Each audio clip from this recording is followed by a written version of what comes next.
오늘은 믿음의 축복을 원하십니까? 라는 말씀의 제목을 가지고 말씀을 나누려고 합니다. 믿음의 축복은 세습되는 것이 아니라 계승하는 것입니다. 여러분, 세상 모든 사람들은 복을 원합니다.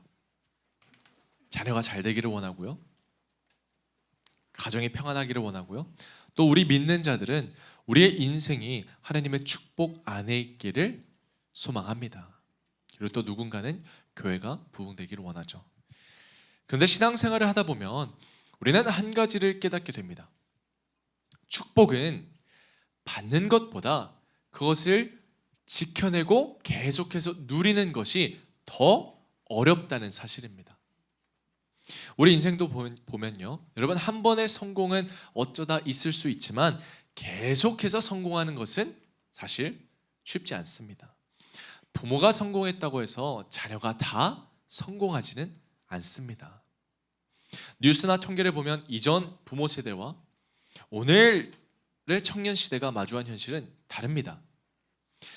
통계청이 2025년 올해 발표한 자료에 따르면 올해 청년들, 그러니까 15세부터 29세까지의 청년들의 고용률은 46.1%로 낮아졌고, 또 쉬고 있다라는 청년이 50만 명을 넘었습니다. 그리고 한국경제연구원이 발표한 보고서에 따르면 대졸 청년의 절반 이상이 50% 이상이 전공과는 전혀 다른 일을 하고 있다고 합니다. 이전 부모의 세대는 개천에서 용이 난다는 말처럼 노력하면 문이 열리는 세대였을지 모릅니다. 하지만 오늘의 세대는 노력해도 문이 열리지 않을 때가 있고 더 심한 경쟁과 부담 속에서 살아갑니다. 같은 성공이라는 단어가 주는 무게와 현실이 너무나도 달라진 것이죠. 세상도 그렇지만 신앙생활은 사실 더 그렇습니다.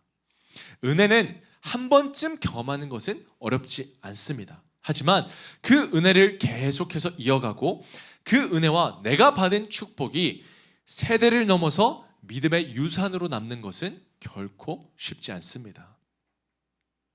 얼마나 많은 부모들이 자녀들의 믿음 때문에 아파하고 괴로워하고 그리고 눈물 흘리며 기도합니까? 믿음은 세습되는 것이 아닙니다. 아버지가 훌륭한 목사라고 해서 아들까지 훌륭한 목사가 되지는 않습니다. 아무리 위대한 가정과 아무리 좋은 환경이라도 한 사람의 믿음의 결단이 없다면 믿음의 축복은 거기서 멈추게 됩니다. 여러분, 저는요 4대째 신앙의 가문입니다. 저희 증조할머니는 침례교단 최초의 여전도사님이셨어요. 전국 사방팔방을 다니며 10개가 넘는 10개에 가까운 교회를 개척한 영적 거인이었습니다. 그리고 그 아들이었던 제 할아버님은 이 한국교회 부흥의 시대를 여는 데 기여한 부흥사였고 또 침례교단 총회장으로 섬긴 훌륭한 목사님이셨습니다. 그리고 저희 아버님은 공주라는 소도시에 있는 이 전통교회를 크게 부흥시키고 5개의 교회를 개척시키고 또 부흥시킨 교회가 교회를 세우는 이 선교적 멀티교회 모델을 제시하신 아주 탁월한 목사님이십니다. 그리고 교단 총회장으로도 섬기셨죠. 저는 그 길들을 보고 자라왔고 지금은 저도 목사로 섬기고 있습니다. 하지만 저는 그분들의 믿음을 세습함으로 이 자리에 서 있는 게 아닙니다. 저는 저를 택하시고 부르신 하나님의 말씀 앞에 순종함으로 이 자리에 서 있는 것입니다. 저는 세습이 아니라 믿음의 계승을 선택했습니다. 물론 때로는 이런 신앙의 가문이 있기 때문에 잘해야 된다는 영적 부담감 때문에 숨이 막혀오는 순간이 있습니다. 하지만 저는 압니다.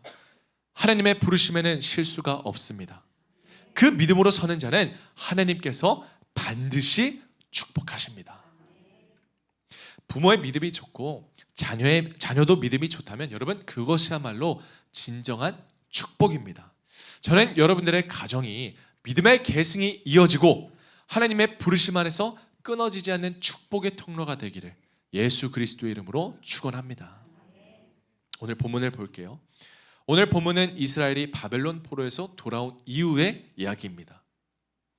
오랜 세월 이방 땅에서 눈물로 지냈지만 마침내 하나님께서 예언하시고 말씀하시고 약속하신 대로 그들은 멸망한 이스라엘로 돌아오게 됩니다. 그리고 거기서 무너진 성전을 건축하기 시작하죠. 그때 하나님은 두 선지자를 이스라엘 백성들에게 보내는데 한 사람은 학개 선지자고 한 사람은 스가랴 선지자입니다. 이스라엘 백성들은 학개 선지자의 도전으로 무너진 성전을 다시 건축하기 시작합니다. 하지만 주변의 방해와 또 그 고향 땅의 이 어려움, 현실의 어려움이 겹치니까 이 이스라엘 백성들은 성전 건축에 있어서 열심을 내지 않고 의무적으로 하기 시작합니다. 진심은 사라지고 형식만 남게 된 거죠. 마음이 식어버린 것입니다. 그리고 그때 스가랴 선지자가 성전 건축이 단순히 건물을 세우는 일이 아니라 하나님을 잘 섬기고 하나님을 사랑하는 고백의 표현임을 알려주고 강조합니다. 하나님을 향한 마음이 식은 백성들에게 스가랴 선지자는 이렇게 경고를 해요. 오늘 본문 4절 말씀이죠. 너희 조상들을 본받지 말라. 너희가 악한 길, 악한 행위를 떠나서 돌아오라 하셨다나 그들이 듣지 아니하고 내게 귀를 기울이지 아니하였느니라. 이스라엘 조상들은 겉으로는 하나님을 섬겼어요. 그러나 그들의 마음에는 세상이 있었습니다. 예배는 드렸지만 진심이 없었습니다. 스가랴는 이런 과거 조상들의 죄를 언급하면서 이런 어리석음을 다시는 반복하지 말고 진심으로 하나님을 사랑하는 마음으로 성전 건축에 임하라 라고 권면을 합니다. 그게 오늘 본문의 말씀이에요.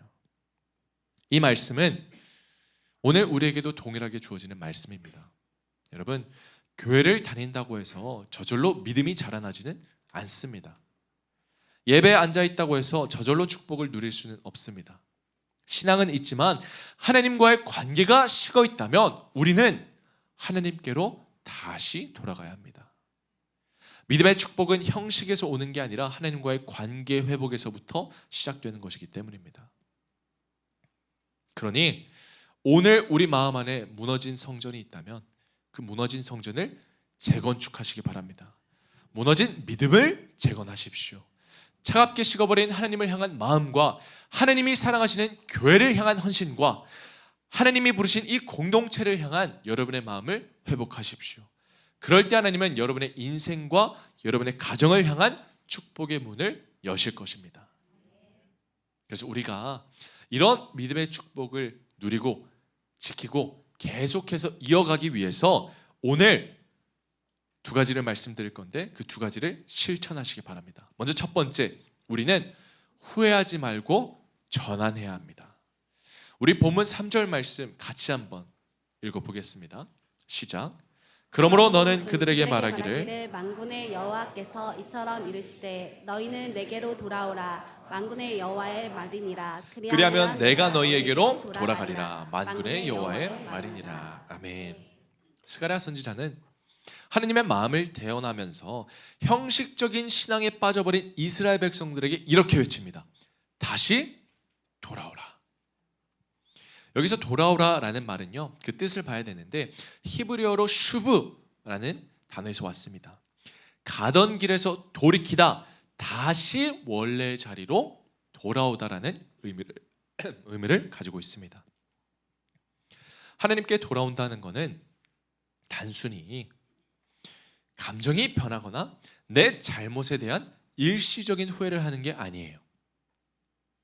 나의 길에서 하나님의 길로 다시 돌아서는 것입니다. 즉 하나님은 우리의 감정을 바꾸시려는 분이 아니라 우리의 방향을 바꾸게 하시는 분입니다. 인생의 결과는 언제나 방향에서 결정되잖아요. 여러분, 우리가 여행을 가다가 길을 잘못 들었을 때 가장 현명한 운전자는요, 속도를 줄이는 사람이 아닙니다. 방향을 바꾸는 사람입니다. 우리가 길을 잘못 들었다면 속도를 줄이는 게 아니라 길을 틀어서 맞는 길로 가야죠. 길이 틀리면 결국 목적지에 도착하지 못합니다. 신앙도 그래요. 기도의 양이나 헌신의 크기나 봉사의 시간보다 더 중요한 것은 지금 내가 어디로 향하고 있는가? 하나님을 향해 가고 있는가? 아니면 여전히 나를 향해 살고 있는가? 이 질문 앞에 우리가 서야 하는 거죠. 운전할 때 방향이 잘못되면 여러분 속도를 올리는 것이 오히려 더 위험하듯이 신앙도 방향이 잘못되면 여러분들이 아무리 열심을 내봤자 그 열심은 우리를 오히려 더 멀리 가게 합니다. 잘못된 길로 가게 합니다. 우리의 신앙이 무너질 때를 돌이켜보면 대부분 한순간에 무너지는 게 아니에요. 조금씩 방향이 틀어지기 시작할 때 그 어긋남이 쌓이면서 무너지게 되는 것입니다. 여러분 유리가 그렇잖아요. 아주 조그마한 균열부터 시작해서 와장창 무너져 내립니다. 하나님을 향해 가야 할 발걸음이 어느새 세상을 향해 틀어져 있을 때 처음에는 주님을 사랑하는 마음으로 시작했지만 어느샌가 의무감이 되었을 때 우리의 섬김이 사명에서 나의 의와 체면이 되기 시작할 때 그때부터 신앙은 균열이 가기 시작합니다. 그리고 어느 순간 그 균열이 난지도 모르면서 나도 모르게 너무 멀리 와버린 내 모습을 보면서 우리는 후회하고는 합니다. 우리 모두 그런 순간이 있어요. 믿음은 있지만 믿음보다 순간의 욕심이나 육적인 것에 마음을 빼앗겨서 관계가 깨어지고 하나님으로부터 멀어질 때가 있습니다. 우리의 믿음이 무너질 때가 있죠. 그래서 바울도 마음은 원이로되 육신은 약하도다라고 말을 합니다. 로마서 7장 18절을 보면 바울이 말하죠. 내 속 곧 내 육신에 선한 것이 거하지 아니하는 줄을 아노니 원함은 내게 있으나 내가 원하나 선을 행하는 것은 없노라. 여러분 우리는 실수하고 실패하고 또 실족할 수도 있습니다. 믿음으로 살고 사명으로 살고 싶지만 쓰러질 때가 있습니다. 하지만 하나님은 그런 우리를 정죄하지 않고 이렇게 말씀하십니다. 너희는 내게로 돌아오라. 그러면 내가 너희에게로 돌아가리라. 그래서 주님은 우리에게 후회하지 말고 전환하라고 강조하는 것이죠. 하나님은 사랑이시기 때문에 우리가 돌이키면 하나님은 우리를 다시 일으키시고 다시 회복시키고 다시 세우십니다. 여러분 후회는요 과거를 붙잡게 하지만 전환은 새로운 내일을 붙잡는 다시 일어설 힘이 됩니다. 그러니 육신의 정욕과 세상 욕심은 다 버리고 주님께로 돌아오시기 바랍니다. 주님께 돌아와야 살 수 있습니다. 주께 돌아와야 일어설 수 있습니다. 주님과 함께해야 회복할 수 있습니다. 여러분 성경에 나오는 탕자 이야기를 들어보신 적 있으세요? 탕자 이야기? 누가복음 15장을 보면 예수님께서 많은 비유들을 사용하시면서 말씀을 하시는데 그 중에 잃어버린 아들에 대한 비유를 합니다. 그게 탕자 이야기예요. 제가 소개를 드릴게요. 한 아버지에게 두 아들이 있습니다. 첫째와 둘째가 있는데 어느 날 둘째가 아버지를 찾아와서 말하는 거예요. 아버지 죽으면 어차피 유산 다 제 거 될 건데 그때 주지 말고 지금 저에게 주세요. 참 불효자죠. 그런데 아버지는 아들을 사랑하기에 아무 말 없이 그의 모든 재산을 둘째에게 줍니다. 둘째는 그 유산을 갖고 꿈에 부풀려서 집을 떠나요. 스스로 행복을 찾으며 스스로 인생의 방향을 정하며 집을 떠납니다. 가진 것도 많고 자유가 시작됐겠다. 아마 누구보다도 그 자유를 누리며 살 줄 알았을 거예요. 행복할 줄 알았을 거예요. 그런데 그 결과는 정반대였습니다. 결국 이 둘째 탕자는요 모든 돈을 사치와 방탕으로 다 잃어버리고 그는 결국 돼지 우리 안에서 먹을 것을 찾아 헤매는 신세로 전락합니다. 떵떵거리며 살 줄 알았지만 그러지 않았던 거죠. 자유를 얻을 줄 알았지만 결국 자유가 아니라 돼지 우리라는 이 욕망의 굴레 안에 갇혀버린 것이죠. 인생이 다 끝난 것 같았습니다. 탕자는 후회 막심했을 거예요. 내가 왜 그렇게 살았지? 내가 왜 이 돈을 좀 더 지혜롭게 쓰지 못했지? 그냥 집에 있을 걸. 그렇게 후회했을 것입니다. 그런데 바로 거기서부터 중요한 이야기가 시작이 되는데요. 탕자가 그렇게 후회의 순간 이런 결심을 합니다. 누가복음 15장 18절에 탕자가 결심하죠. 내가 일어나 아버지께로 가리라. 죽이 되든 밥이 되든 지금 내 상황은 이렇지만 일단 아버지께로 가보자 결단합니다. 그리고 집에 돌아온 탕자를 아버지는 너무나도 반갑게 멀리서부터 뛰어와서 안아줍니다. 사랑으로 맞이합니다. 탕자가 아버지를 향해 걸음을 옮긴 순간 그의 인생이 바뀐 것이죠. 여러분, 탕자의 이야기 속에서 그가 경험한 이 놀라운 반전과 역전의 축복은요, 탕자가 돼지 우리 안에서 후회하고 있을 때 일어난 게 아닙니다. 그가 일어나 돌아서서 아버지를 향해 전환했을 때 그 한 걸음이 후회가 아닌 전환이 그의 인생을 다시금 회복시킨 것입니다. 사랑하는 우리 덕꿈의 가족 여러분, 후회가 인생을 바꾸지 않습니다. 전환이 인생을 바꿉니다. 후회 감정이 신앙을 회복시키지 않습니다. 삶의 전환이 신앙을 회복시킵니다. 여러분, 내가 원하는 대로 살면 자유로울 것 같습니까? 세상 방식으로 살면 더 행복할 것 같습니까? 혹시 지금 이 자리에 신앙이라는 굴레에 갇힐 것 같아서 교회 섣불리 발걸음을 들이지 못하는 그런 분이 계십니까? 그러나 여러분, 탕자를 보십시오. 하나님을 떠나면 자유가 아니라 속박이 기다리고 있습니다. 자유를 찾으려다가 돼지 우리 안에서 굴레를 경험합니다. 그래서 우리는 주님께로 돌아가야 합니다. 주를 떠나 살다가 망하고 버림받고 후회하지 마시고 주님께로 돌아오십시오. 회개하시기 바랍니다. 그런데 회개는 감정 표현이 아니에요. 생각을 전환하는 것입니다. 목표를 전환하는 것입니다. 인생의 방향을 전환하는 거예요. 인생의 기준을 바꾸는 것입니다. 그러니 육적 가치를 위해 살아온 과거의 자신을 버리시고 영적 가치를 기준으로 새로운 미래를 살아가시기 바랍니다. 삶의 목적과 내용과 방향을 주님께로 전환하십시오. 그래야 살 줄 믿으시기 바랍니다. 더 이상 후회하는 인생을 살지 마시고 하나님께 내 인생을 전환하는 믿음의 자녀가 되시기를 예수님의 이름으로 축원합니다. 그런데 여러분, 사실 탕자 이야기는요, 탕자와 아버지 말고도 한 인물이 더 등장해요. 제가 탕자가 몇째라고 했죠? 둘째. 그러니까 아버지와 둘째가 나왔으니까 한 명이 더 있죠? 첫째가 있습니다. 이 첫째 이야기까지 포함을 해야 탕자의 이야기가 완성이 돼요. 둘째인 탕자가 집을 나가서 방탕하게 살 때 첫째는요, 한결같이 집을 지켰어요.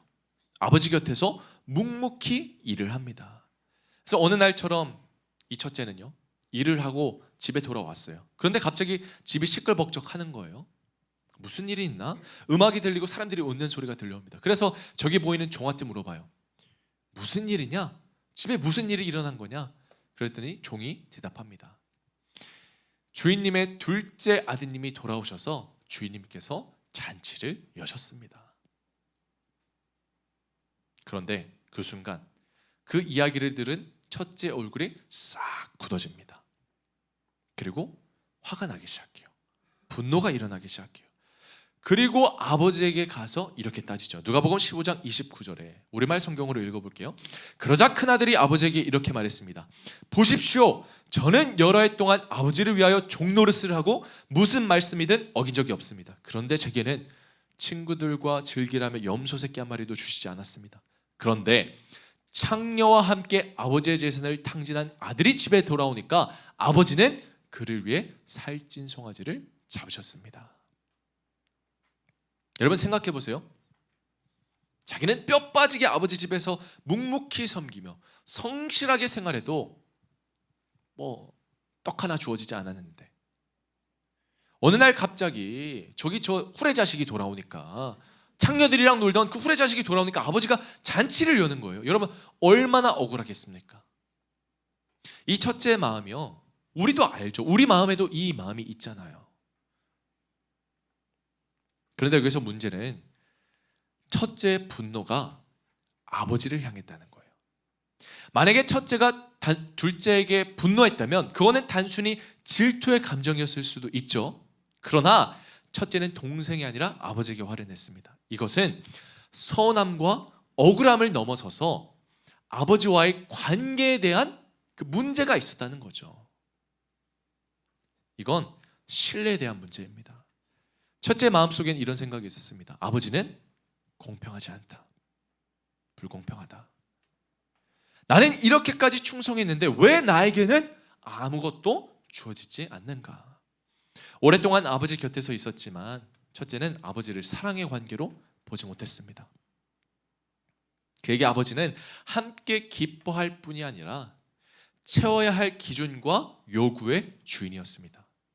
아버지를 사랑해서 섬기기보다 그에게 인정받기 위해서 섬겼던 거죠.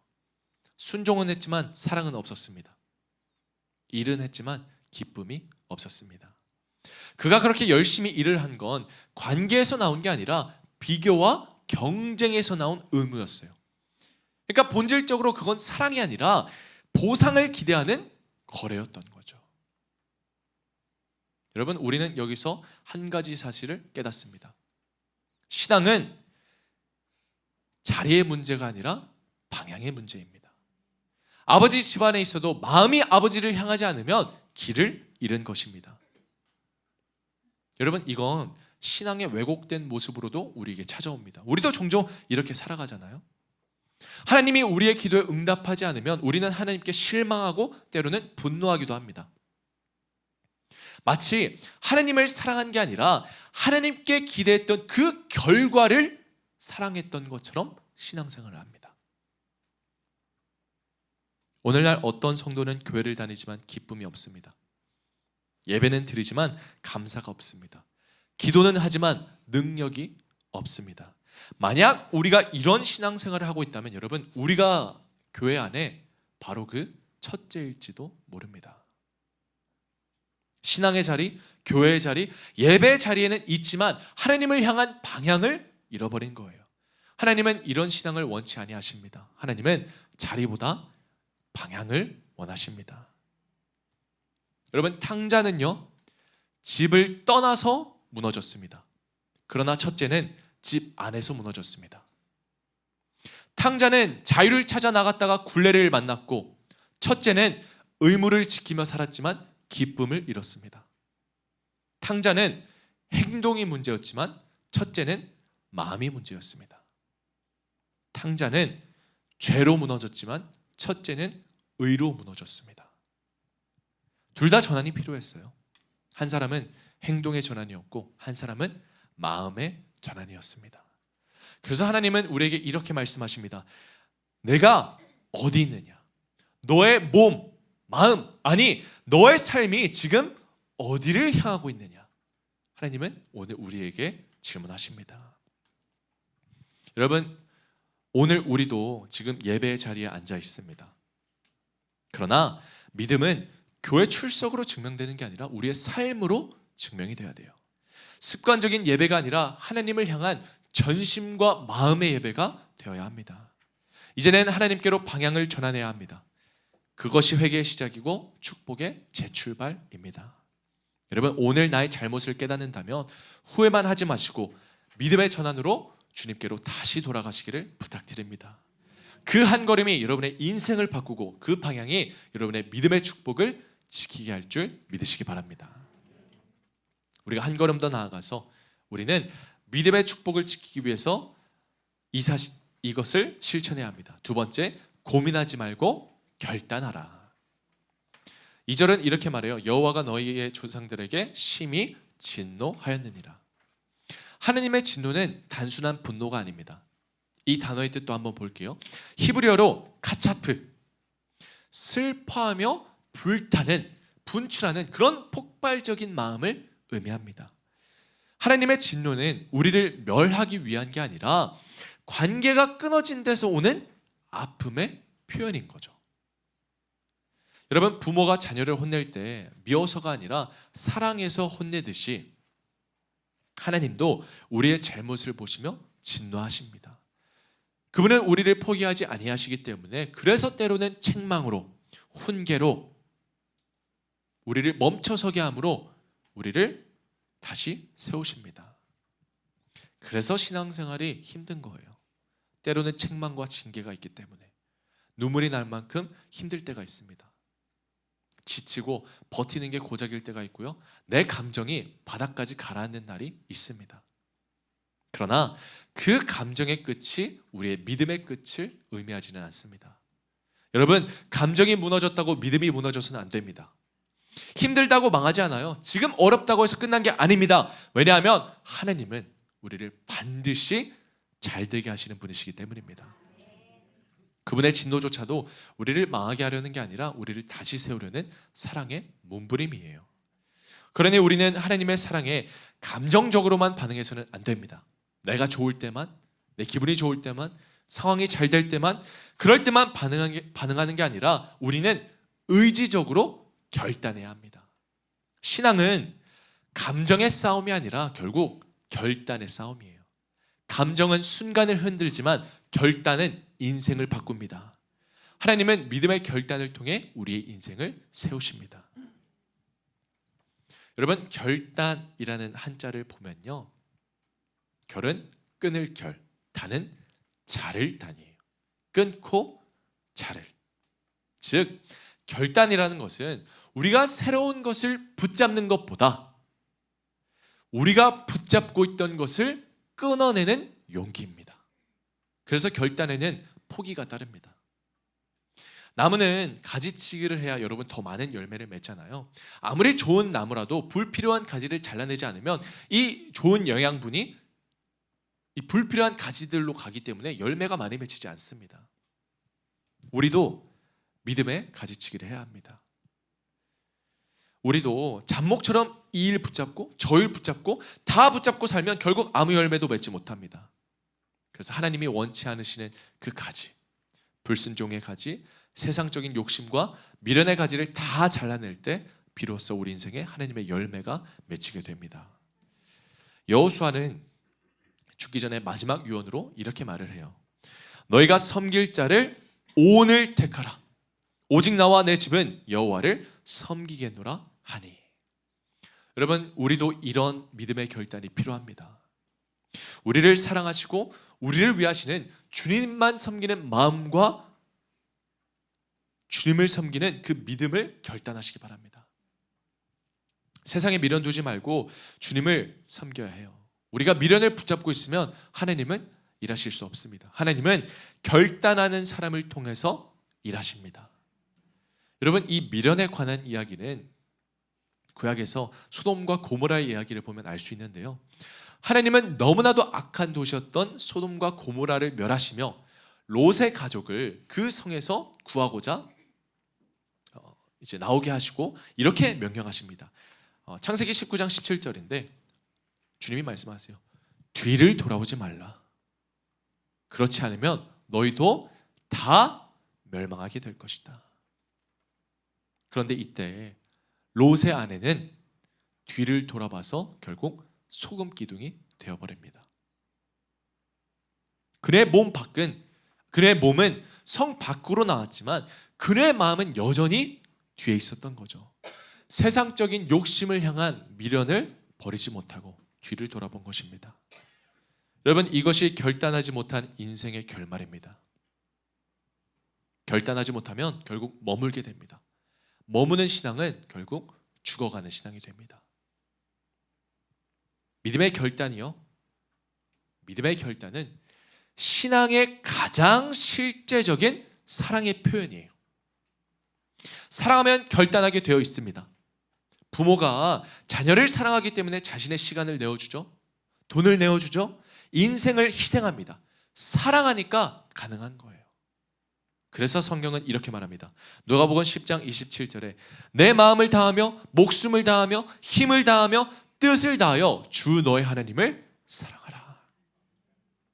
그래서 결단은 단순한 선택을 넘어선 관계의 고백이에요. 나를 사랑하시는 하나님을 사랑하고 선택하겠다는 내 마음이죠. 많은 사람들은 말합니다. 기도 좀 더 해보고 결정해 볼게요.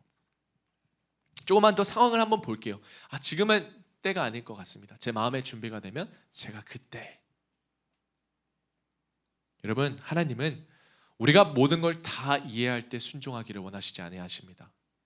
모를 때에도 믿고 두려워도 순종하고 보이지 않아도 믿음으로 결단하기를 원하십니다. 우리 야고보서 1장 22절 말씀 같이 한 목소리로 한번 읽어볼게요. 시작.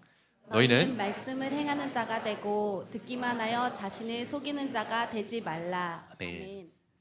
여러분, 말씀을 들었으면 움직여야 합니다. 은혜를 받았으면 순종해야 합니다. 감동이 결단으로 이어질 때 그 믿음은 하나님의 축복의 통로가 되는 것입니다. 여러분은 지금 무엇을 결단해야 합니까? 여러분은 지금 무엇을 잘라내셔야 합니까? 무엇을 포기하셔야 합니까?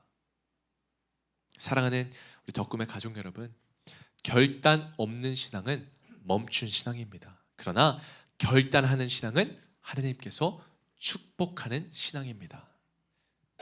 사람들이 알아주지 않아도 지난주 말씀처럼 베베와 브리스가와 아굴라처럼 작은 일에 충성하기로 결단하십시오. 하나님이 내게 맡겨주신 가정에 충실하기로 결단하십시오. 하나님이 내게 주신 선물인 자녀를 믿음으로 양육하기로 결단하십시오. 여러분의 직장에서, 삶에서, 학교에서도 나는 하나님의 사람으로 살겠다라는 믿음의 기준을 세우시기 바랍니다. 여러분에게 끝까지 도전합니다. 이제는 하나님의 주재권을 인정하는 믿음으로 살기로 결단하시기 바랍니다. 하나님의 통치권을 인정해 믿음으로 순종하기로 결단하십시오. 하나님의 소유권을 인정하여 헌신과 헌금으로 결단하시기 바랍니다. 오늘 그 결단이 여러분의 인생을 바꾸고 가정을 세우며 축복의 통로로서 여러분의 가정을 사용하실 줄 믿으시기 바랍니다. 말씀을 맺겠습니다. 여러분, 저는 모태 신앙입니다. 사실 이 말을 별로 좋아하지 않아요. 아마 이 자리에도 저 말고도 모태 신앙이신 분들이 꽤나 계실 것 같습니다. 그러다 보니까 어릴 때부터 교회 안에 있었고 이 예배라는 게 제 삶의 일부였어요. 그런데 어느 순간부터 신앙이 의무가 되고 예배가 습관이 될 때가 있었습니다. 그때는 몰랐어요. 하나님을 섬기고 믿는다는 게 얼마나 놀라운 축복인지를. 그런데 이제 목회자로 서 있는 지금은 너무나도 부족하고 젊은 제가 이 교회를 섬기고 하나님을 섬기는 종으로 사는 것이 얼마나 놀라운 특권인지 저는 정말 하루하루 매일 경험하고 있습니다. 사랑하는 여러분, 사실 저뿐만이 아니라 우리 모두가 그 축복을 누리고 있어요. 평범한 일상에서 하나님을 예배할 수 있는 것, 믿음을 지키며 공동체 안에 있을 수 있다는 것은 세상이 줄 수 없는 놀라운 특권이자 축복입니다. 그러나 서두에서 말씀드린 것처럼 이 축복은 저절로 이어지는 게 아닙니다. 믿음의 축복은 세습으로 이어지는 게 아니라 결단으로 계승되는 것이기 때문입니다. 누군가의 믿음이 나에게로, 또 나의 믿음이 누군가에게로, 다음 세대로 이어지려면 누군가는 오늘 결단해야 합니다. 믿음의 가문이 이어지려면 그 가정 안에 하나님을 향한 오늘의 결단자가 세워져야 합니다. 저는 여러분이 그 한 사람이 되기를 바랍니다. 그 한 사람이 일어설 때 그 한 사람의 순종을 통해 하나님은 가정을 세우시고 교회를 세우시고 도시를 바꾸시고 나라를 바꾸실 줄 믿습니다. 그러니 믿음의 축복을 누리려면 오늘 나눈 두 가지를 꼭 실천하십시오. 첫 번째, 후회하지 말고 빠르게 전환하십시오. 후회되는 행실을 버리고 믿음으로 새로운 미래를 준비하시기 바랍니다. 두 번째, 고민하지 말고 미련두지 말고 확실히 결단하십시오. 어리석은 생각은 버리고 믿음으로 새로운 축복을 시작하시기를 예수님의 이름으로 축원합니다. 우리 시간 이 믿음을 가지고 이 찬양 부르고 같이 기도할게요.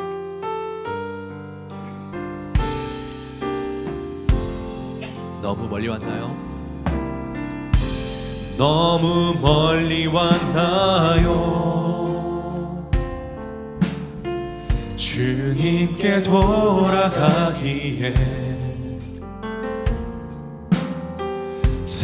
세상에 주님 그 품을 떠나 내 영혼 잃어버린 지금 너무 늦은 건가요? 너무 늦은 건가요? 내 영혼 회복하기에 수많은 죄악 속에 갇혀서 주님을 잃어버린 지금 하지만 내 영혼 주님 기다려요. 변함없는 주님의 사랑을 내 모습 이대로 주께 돌아가요. 나의 손을 잡아주소서. 다시 주님의 얼굴 내 영혼 볼 수 있도록 나를 구원하소서. 다시 주의 임재 가운데 내 영혼 살 수 하지만 내 영혼 주님 기다려요. 변함없는 주님의 사랑을 내 모습 이대로 주께 돌아가요. 나의 손을 잡아주소서. 다시 주님의 얼굴 내 영혼 볼 수 있도록 나를 구원하소서. 다시 주의 임재 가운데 내 영혼 살 수 우리 한 번 더 고백합니다.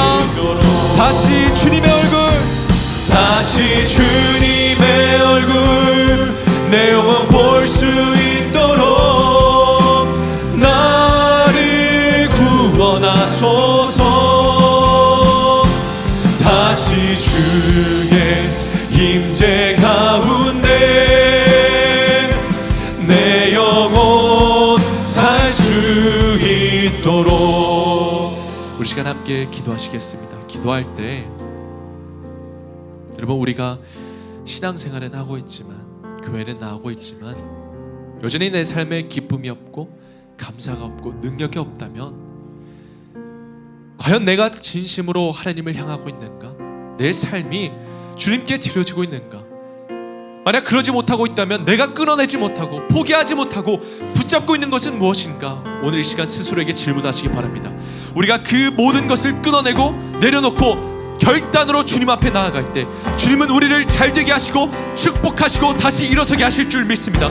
그런데 우리 이 시간 주님 앞에 우리 통성으로 기도하시며 나아가겠습니다. 기도합니다. 다시 주님의 얼굴 결국 내 영혼을 책임지시고 내 영혼을 구원하시며 내 영혼을 잘되게 하시는 한 분은 주님이시니, 오 주님, 이 시간 주님께로 돌아가기를 원합니다. 우리를 끝까지 기다리시고 끝까지 책임지시며 나를 사랑하신다 말씀하시는 주님이 오늘도 나를 돌아오라 말씀하시니, 오 주님, 우리가 인생의 방향을 주님께로 전환하기를 원합니다. 우리 삶의 목적과 내용과 이유를 주님께로 전환시키기를 원합니다. 아버지, 그러한 믿음을 내게 허락하여 주시옵소서. 믿음의 자녀가 되게 하여 주시옵소서. 이제는 더 이상 고민하지 않고 결단하게 하여 주시옵소서. 아버지, 믿음의 결단을 통해 주님의 놀라운 일하심을 경험하게 하여 주시옵고 새로운 축복이 시작되며 새로운 미래를 준비하는 우리들이 다 되게 하여 주시옵소서. 사랑이 많으신 아버지 하나님, 이 시간 주님을 온전히 섬기지 못했던 나의 연약한 모습을 회개하며 주님께로 나아가기를 원합니다. 주님, 내 마음 가운데 주님이 아닌 다른 그 어떤 것이 있다면 이제는 그 모든 것들을 다 끊어내고 오직 주님 한 분만을 바라보며 살게 하여 주시옵소서. 그 결단 위에 일하시는 하나님의 놀라운 축복과 하나님의 준비하심, 예비하심을 경험하게 하여 주시옵고, 결국 하나님의 크신 섭리 안에서 우리의 인생을 이끌어 가시고 우리 영혼을 구원하시고 책임지시니 주님, 오늘도 주님께로 나아가는 믿음의 자녀가 다 되게 하여 주시옵소서. 결국 우리 가문이, 우리 가정이 주님이 크게 사용하시고 원하시는 만큼 사용하시는 믿음의 가문이 되게 하여 주시옵고, 그 믿음의 축복이 가정과 가정으로 이어져서 세대로 이어지는 축복의 통로로서 오늘 나의 믿음의 결단을 허락하여 주시옵소서. 감사드리며 이 모든 말씀 우리를 너무나도 사랑하시는 예수 그리스도의 이름으로 기도합니다.